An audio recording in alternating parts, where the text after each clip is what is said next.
Fast forward, Inikomo our channel so AGH Politics Avenue. Podcast of September make headlines. The Jimre na YDB Exomo Ewa Haxi.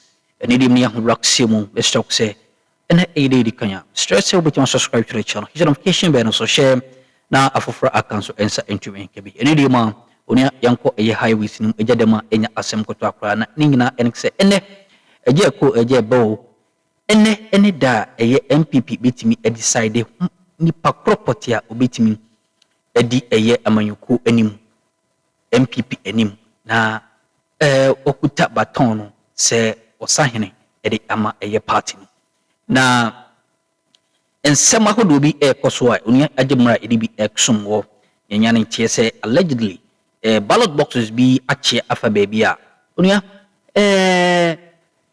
nsem trefo ahodo agemre na omobo yinchiremu best shock say at this point in time bobo ewrem ya hwe ne yekọ ani de ba eye GH Politics Avenue yonko yensim.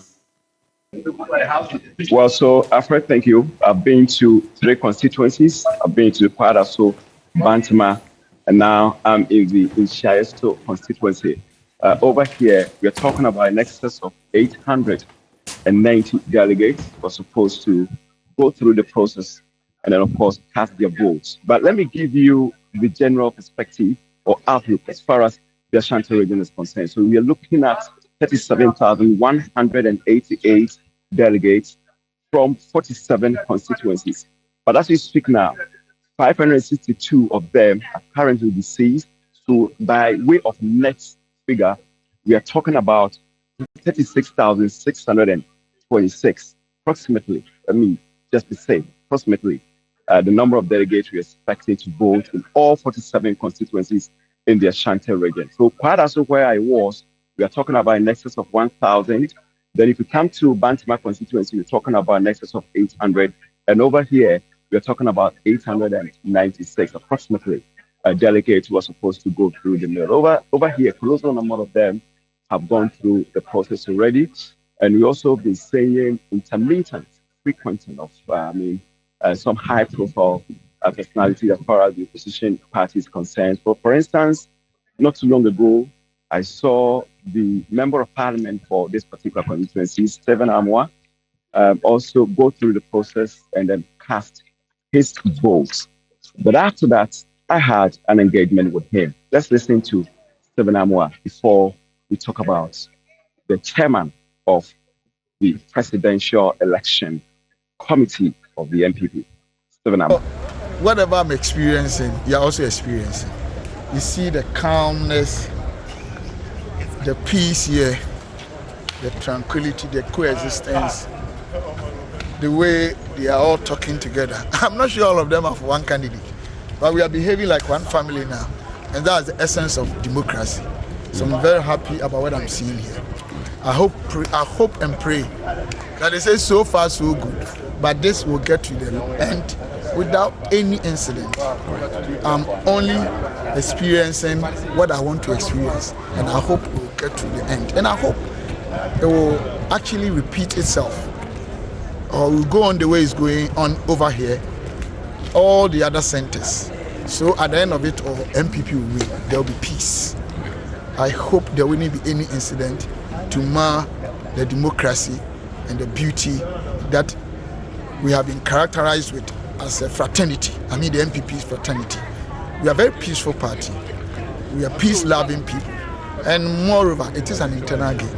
Okay. So what I'm seeing, and the security here too, and the media, it looks as if this is one of the most perfect setup I've ever seen in my political history. That's the member of parliament for the Ishaiso constituency, and he's part of that is Kennedy Oyene Japon's team on the ground in the area. Now, talk to me about security briefly before we go, and maybe an idea of the number of delegates who have voted so far. Security is very high here. I mean, the police have been positioned advantage areas just to ensure that there's absolutely a smooth exercise, if I have to put it that way. But let me also say this. Right after engaging Stephen Amwa, then I also had opportunity to engage the chairman of the MPP Flag Bearership Race Committee, former member of parliament for Bekwai constituency, Joe Osei-Wusu. And this is what he has to say.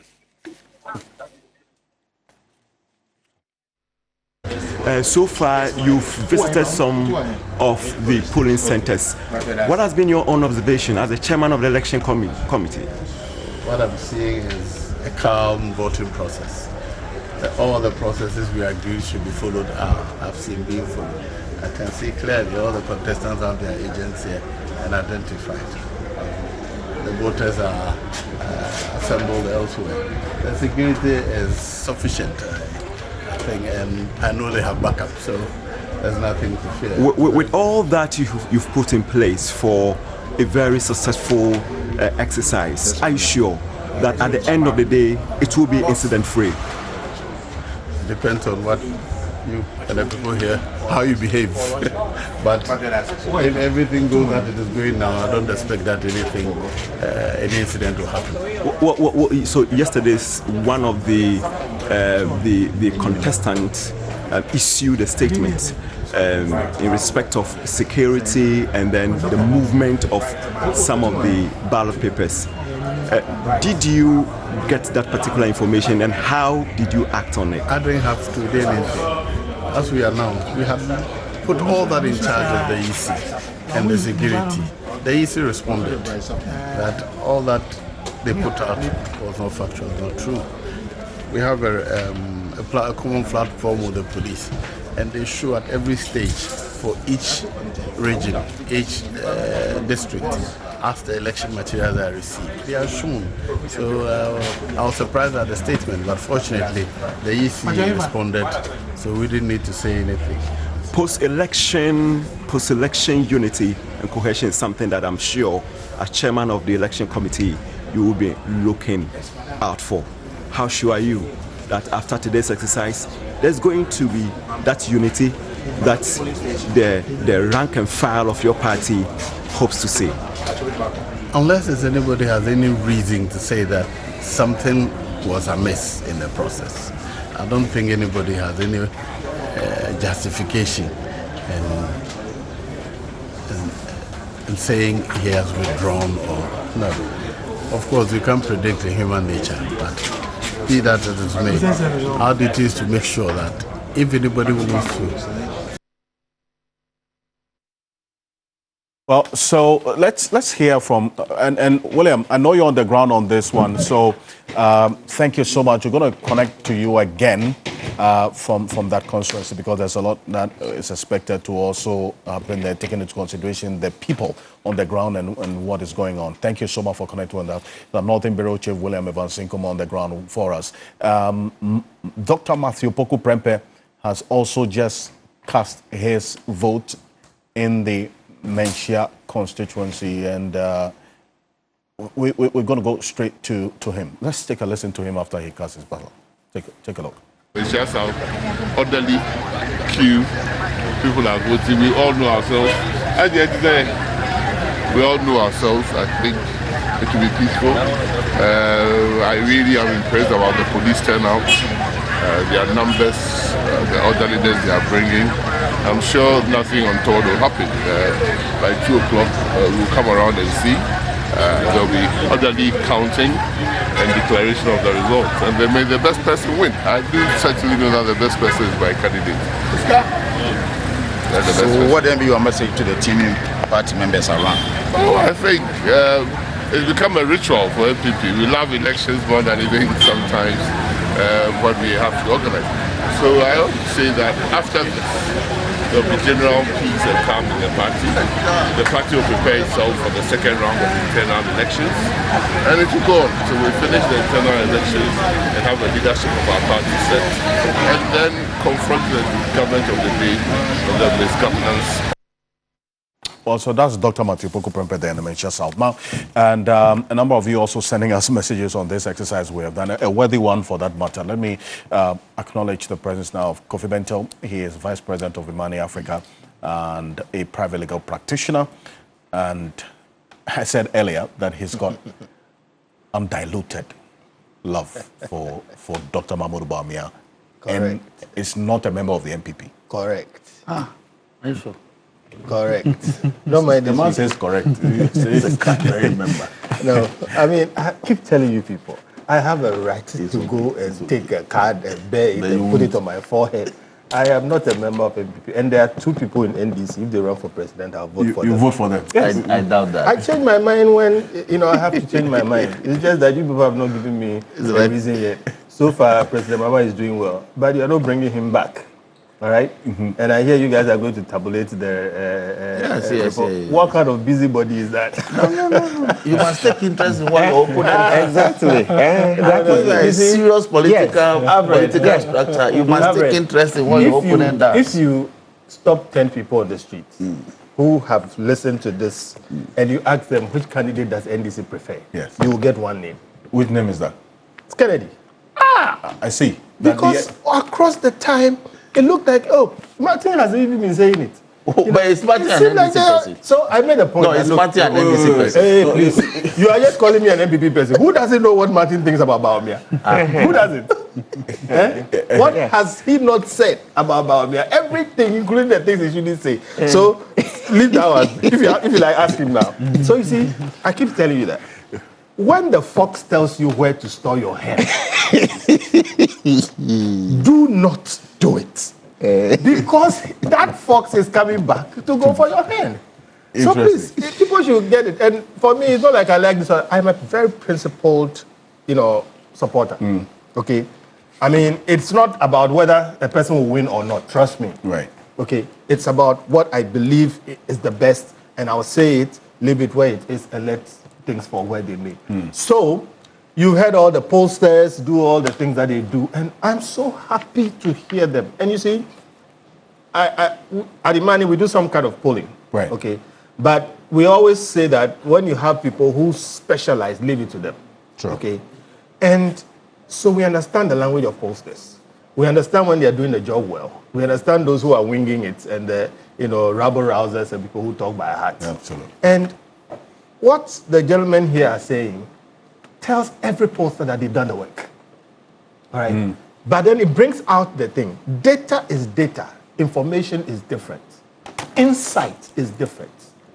Okay, data is raw. It doesn't talk to you. Information is when you synthesize it, you get some interesting patterns and trends. True. And then insight Insight. is also different. Insight is where you add all kinds of things to it. They will do that to the best of their ability. Okay. Pollsters do what diviners do, but diviners use magic. All right. Pollsters use science. Okay. Right. To that extent, therefore, even after they've done all that they have to do, reality can be different. Yes. It's often different. It generally tends to follow a certain path, but they never get it exactly right. But they are extremely useful in any modern democratic arrangement like what we have. Okay. So I was very happy to see that those countries, they lost in that. I mean, unfortunately, and I say unfortunately, even though I'm a Christian, we have all these prophets also disturbing us. So whose report will it be? The prophecies Whose of report? the post or the prophecies of the posters? God does not wade into these matters, football, sports, politics, and all those things. God does not He doesn't wade But into God rules in the affairs of men. God rules in the affairs of men. Yes. But I'm telling you, if you go to play football with your other team, God does not. You see, hold on, let me talk. You are praying. Your opponent is also praying. Who should God listen to? Good. Okay, so please leave it there. Leave it there. No, I can almost tell you that I go to church more than you. I have read the Bible more than you, and I'm telling you. You see, look, there's a place for prophecy and all those other things. When you have these kind of situations, it worries the true prophets. And I'm not saying somebody is true or not true. What I'm saying is that sometimes you can misapply a gift. Okay? When it comes to these areas, I beg you, let us leave it to the science. Let us leave it to objective analysis. Look, if a pollster is wrong, he doesn't have a problem. Okay? He will actually come and tell you maybe, like they said, they'll do exit polls. Okay? They'll come and tell you maybe what. If a prophet is wrong, what is it? And look, you are not safe in these matters when you listen just to the prophets. Okay, you are safer following the data and making your decisions on that. So for me, going forward, I will prefer that we have more pollsters speaking, fewer prophets speaking. No prophet foresaw COVID, something that affected the whole world, put us all in our houses, and changed everything. And you didn't foresee that. But you foresee the election, of you. So for me, the more I talk about prophets, the more it will sound like I am criticizing them. The fear report is happy today because they are saying the things that he wants to hear. When your time comes, you will hear what they will say. I'll find a prophet to prophesy against you. That's fine. At the end of the day, look, today, this evening, God willing, we will see the end of all of this. True. It's just stage one. Usually voting is peaceful. I was hearing the report about voting being peaceful. I like that. Usually, and I don't know why people forget these trends. 30 years plus, voting is usually peaceful. The tensions increase around the time of collation. It crescendos into something else around the time that declarations are being made. And then subsequently, you have all the acrimony, people go to court and that kind of thing. So this is following the trend. They should continue to the end. The vigilance should be on counting, collation, and declaration. That is where the issues are. Okay? And I pray that we get through this. They've expanded the number of people who are electing. Yeah. The ultimate will be for us to get to a point where we are doing primaries where all card-bearing members can vote. That reduces the potential for corruption. You can't pay everybody. In the past, we knew they were all collecting from everywhere. Now it's more difficult for them to do so, but I know people are still, going to do some of those things. We should get to a point where it's, reduces to the point where even the candidate cannot tell, except rely on the pollsters. So I am a happy man today. Our democracy is developing. The MPP made their own strategic decision to elect today. The NDC is not happy with it. They have chosen their candidates, but we will see how it turns out. But you will tell you, they said it's a scheme to elect Bawumia and all the things. I don't know why they are busy in somebody's kitchen like that. But as you can see, I'm happy. You can ignore everything that Martin and Mischievous here will say. Let's pray that MPP has a very good day and the best man comes out. 2028 will not be easy. The good thing is, or the good thing for MPP is that President Mahama, who is doing very well, is not running. Already they've blown more than half of our gold in less than 2 years. We don't know what's going to happen by the end of the 4 years. But I thought there is rather increase. When they came, they bought some. They bought how much? They were left 30 tons of gold. As we speak, they've sold half. Dr. Dia will have to leave. They bought some. So here, look at it. How much gold is left today? Because of the point that you made about the data, information, and insight, what you have done, Dr. Dia, and I had the two of you do this exercise because it's important, so we get to know, because there are two different outcomes, sharply contrasting, but backed by data as well. Did you take into consideration the possibilities of some events that would throw all of this out of the window? Yeah, so with that, there's a reason why we decided not to do a longitudinal, but do cross-sectional at given intervals, so that we'll be able to test exactly what is happening within the period. So if you look at it, we give the context that upon which we premised the research. So it started with the 2023 primaries, moved on to the 2024 general election laws, and then we moved to August, which was before they had just started meeting the delegates. By September, October, they had told more than half, and then the last one is when almost all of them were just completing their tours.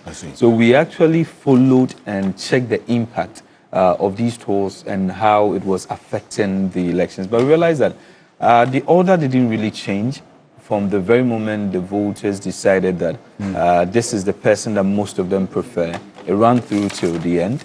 And I would emphatically state that I don't see the order changing today. You don't see the order changing I do not today. see it changing. You're still going to go with that position? Yes. Yes, based on the data that we worked on. And the data that we worked on, I think this has been one of the most tedious, hectic work that I've done, because there's quite a lot of data cleaning.